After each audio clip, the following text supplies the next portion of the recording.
Arrangement of movements. Before we do that, we want to appreciate every one of us for being part of this historical move. I want to assure us that our efforts will not be in vain. I want to assure us that as union of intellectuals, our interest to have a better Nigeria, to have a country that every one of us will be proud of, not be a dream that will not come true.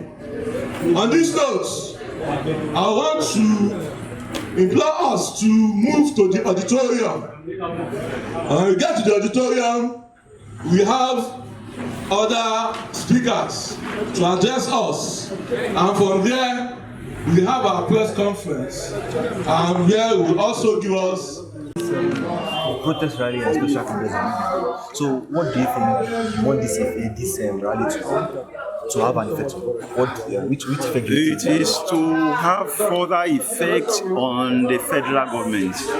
What brought us in, what actually made us resume, was that there was a court order.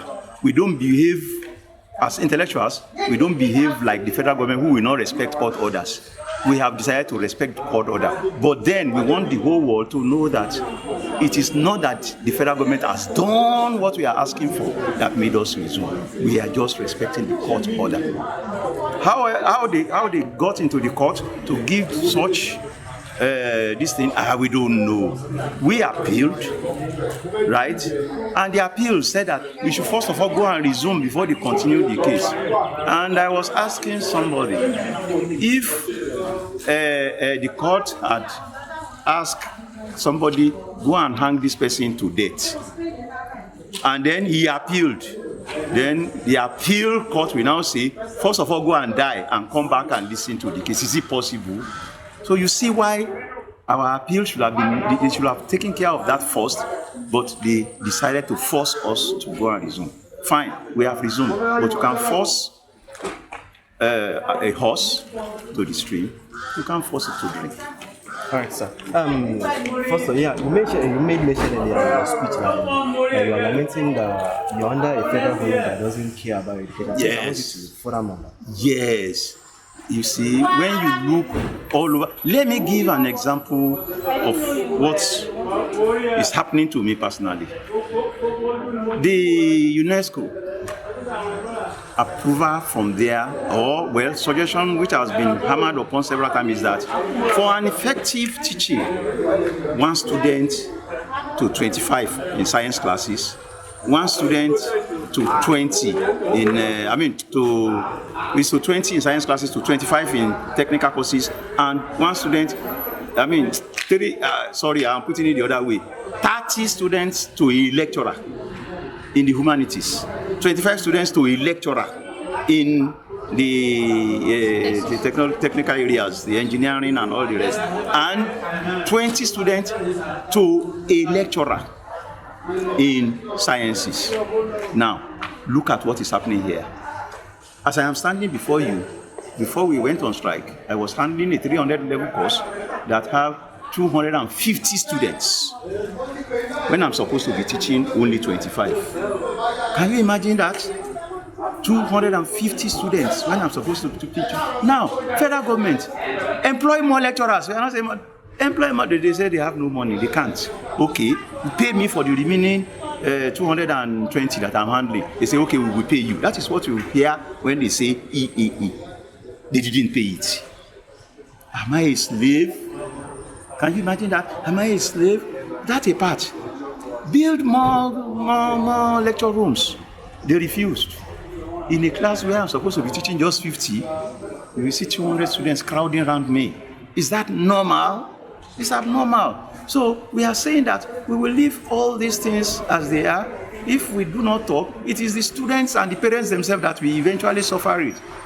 We have students that have never in their life entered the class because we don't have enough hostels. They live in the town. Before they come, the whole place is filled up. They stay on the window. For how long will we continue this? And the federal government is looking away. They are looking away. They gave us one hope. go and farm. Do the farming very well. Oh. Make sure everything. And I was hoeing. As I was hoeing, the owner of the farm now came. Why are you hoeing like this? This is a bad hoe. Who gave me the hoe? You gave me the hoe and you are saying it's a bad hoe. If you have given me the best one, it wouldn't be like that. That is the situation. So we are going gradually to a point that we will do what we are supposed to do, as we are supposed to do it. I'm not supposed to take more than probably 6 lecture hours in a week. I will insist on taking that 6. I won't be taking like 12 lecture hours that I'm taking now, killing myself. Okay? And when I enter the class, hello, I'm supposed to have 25 in my front. Others, please remain outside. You know, I'm doing my work, right? Whether students will be satisfied staying outside all the time, we will know. Whether parents will be satisfied that their words have not been taken care of properly, we will know. That is my essence of saying that gradually they are pushing us to a point. If you hear my speech very well, they are pushing us to a point where I'll be bringing a bag of pure water to my office every day, put it in my front, and any student who wants to buy, so that I can feed.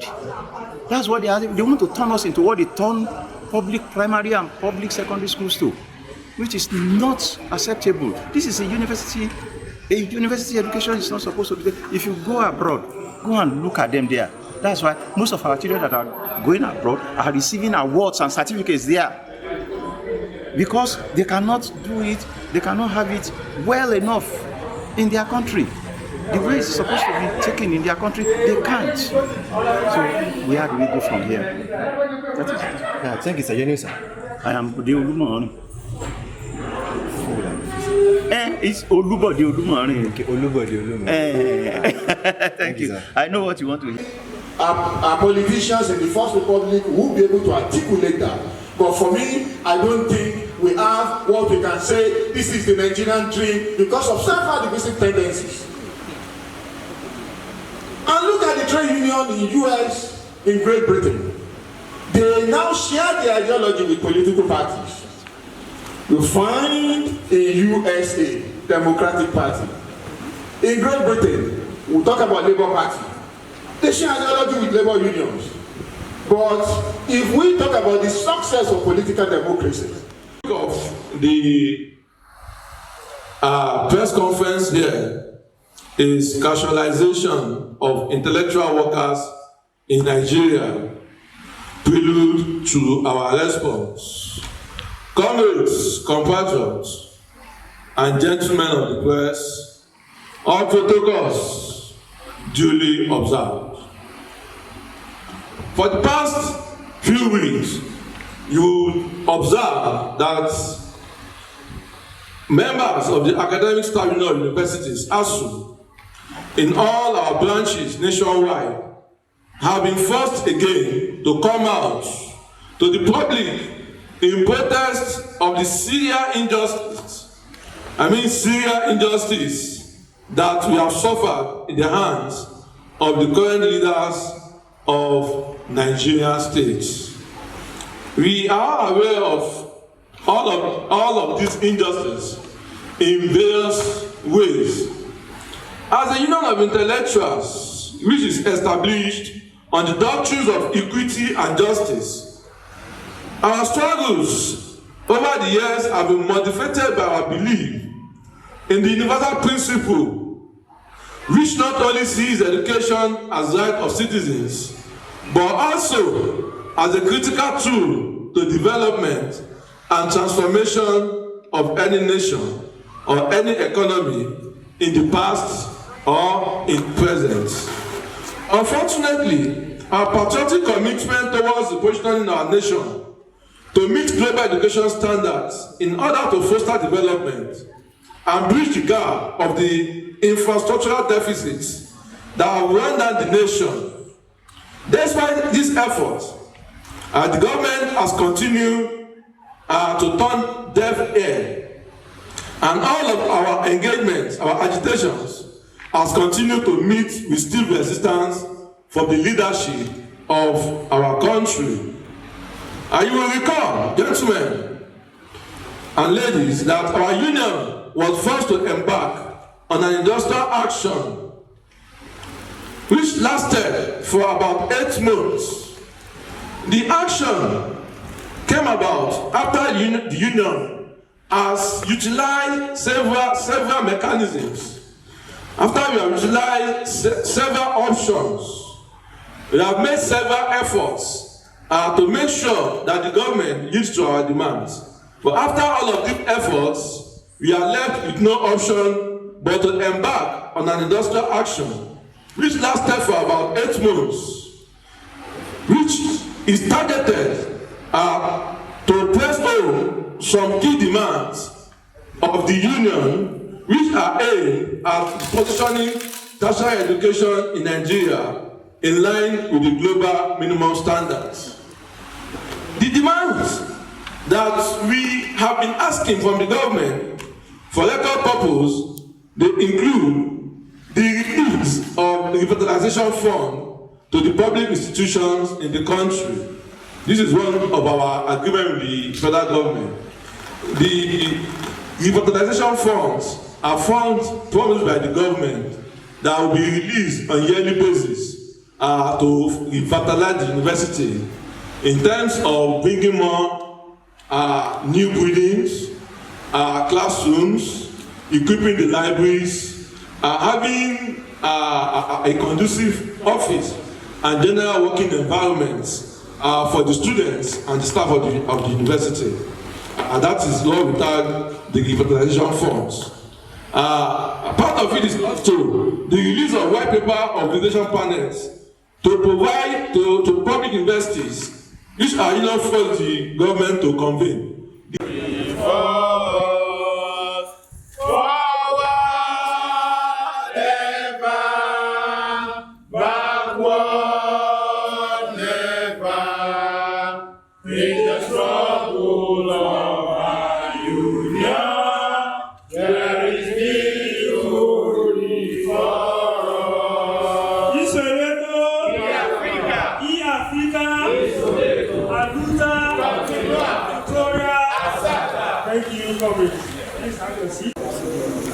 Okay.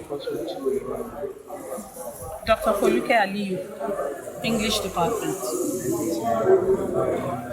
is the situation that you see that you are trying to locate salary. What's your view about the situation? What are the main constraints that you face as the lecturer process? It's well, the main constraint. It's a lot. It's because it's like we're even worse than when we went on strike. If you want to look at it psychologically, it's damaging. When you have the people that are supposed to train the young of the nation are already damaged. I personally was horrified by the reaction of some students on social media who felt that, I don't know, is it selfish reasons? Because they couldn't see what we're fighting for. By the reaction of parents, I met parents who were telling us that, us to just go back to work. And I'm wondering, what do we go back to work for? Don't people understand what is on ground? There is nothing working. If you want to look at it from the facilities, do we have facilities? You people know, do we have classes? Let's start from the basics. Do we have enough classes? I teach a class of over 700. Sometimes we'll be looking around for classrooms to use. How many classes do we have in my faculty? In a faculty of 7 departments. So, and then you want to talk about other things. You want to talk about your remuneration. I've been on the same salary since 2009. I've been on the same salary for 2009. I know what a bag of rice was in 2009. I know what it is now. So the salary is nothing. You find some of you students that we give money to, the indigent students. that we give money to from this poor salary. We are doing a lot. We are subsidizing education. The lecturers are subsidizing education in Nigeria. For how long do we continue that? We cannot continue with that. And so we're calling on the federal government who owns these universities. You are not doing what you're supposed to do. And so there were a series of negotiations, and ASUU was working on trust. Trusting them. Many committees were set up by federal government. None of the decisions were taken by the federal government. So we went on strike. And then we got an injunction that I described as a backdoor injunction, forcing us to come back to work. Do you force people to teach? Do you force a hungry man to teach? I earn a salary that is nothing. How do you expect me to come? I cannot be coming. How much was petrol in 2009? How much was petrol in February 2002? How much is petrol now in February 2022? When we went on strike, and how much is petrol now, November 2022? Is this same salary you want me? There's no way. There's no fulfillment in the job. And when you're a teacher, when you're called to teach, it's saddening. You know, you just cannot continue like this. There's a limit to which you can sacrifice your life and your blood. For how long? We cannot continue like this. So it's damaging on us, and if it's damaging on any of the major stakeholders, it's going to be damaging on the students, and it will damage the country. It's like nobody cares about what is going on in the universities. Let me tell you something. We all have choices. We leave. That's the fact. We will leave. We're already leaving in droves. We will leave. But when we leave, we're being forced to leave. We're being forced to take these selfish reasons. That's because nobody cares. And the poor man, the ordinary man, what's going to happen to him? What's going to happen to the young guy who has this dream of being an inventor? No education. It shows, let me just say, what you guys are planning now is that the adverse effect of your salary not being paid is that at long run, you guys are going to stop teaching as well. The same way you stopped the other time. But is this going to provide a solution, a long-last solutions to the salary to be paid? How do I continue teaching? I've just told you now, assuming I want to teach. I told you it's a calling. You really want to teach. You really want to impart knowledge. But your salary cannot bring you to work. Maybe once in 2 weeks. That's what I'm saying. What do I do? What do you want me to do? Go and steal money in order to be able to teach another man's child? Is that possible? Withdraw my child. These public primary and secondary schools are no standard. Withdraw my children from the private schools they're attending. Put them in public schools so that I can afford to come to school to teach another man's child. Leave my 3-bedroom flat because I can't pay the rent with my salary. Go and live in a face me, I face you, so that I can have money to come to school. That's what I'm saying. For how long will this sacrifice continue? It will come to a time where there's nothing we can do. I understand that, okay, if you are pleading and then let you to go into the system that is not, let's say, it's not benefiting the teachers, at long run, we the student as well, we might be finding ourselves in the same shoes as yours. So, because you see, when we leave, who is going to take over? 10, 20 years, I'm going to retire. Who will take it? It's you people who will take over this job. We need to leave. It's not about us. What is the long-last solution to this striking? It's for the federal government to be committed to education. That's it. Let them be committed to education. We cannot keep comparing ourselves. Excuse me. we cannot keep comparing ourselves to excuse me please, I need to say over there have ways in which they subsidize education for the poor.